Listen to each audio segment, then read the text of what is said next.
চাচা আসসালামু আলাইকুম। আচ্ছা, আমি হচ্ছে দুইটা কিউটি সেল করতেছি, একটা হচ্ছে মা একটা বউ। আপনি কোনটা নেবেন? একটা মা একটা বউ। হ্যাঁ, আপনি কোনটা নেবেন? আমি মা নিলাম।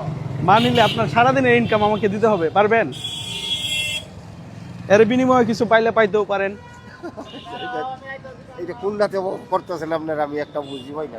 আপনি যদি মানেন তাহলে সারাদিনের ইনকাম দিতে হবে। আচ্ছা, কি আপনি পারবেন? জানলাম। ঠিক আছে, দেন তাহলে। আপনি সারাদিনে কতটা ইনকাম করছেন দেন। এই দেখো, এই যে লাগে।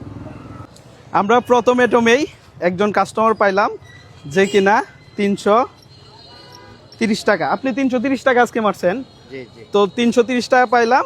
তো উনি হচ্ছে মাটা কিনছে, ধরেন। আপনি তো এটা কিনছেন নাকি? এখন আপনি কি লাভের আশায় কিনছেন? লাভের আশায় তো কিনছি। হ্যাঁ, লাভের আশা। লাভের আশায় কিনছেন। তাহলে আপনি যদি লাভের আশায় কিনতে দেখেন, মাকে তো ভালোবাসেন নাকি? অবশ্যই অবশ্যই। মা বাচ্চা আছে দুনিয়ায়? আছে আছে। আচ্ছা, যাক, আলহামদুলিল্লাহ। আপনার বয়স কত?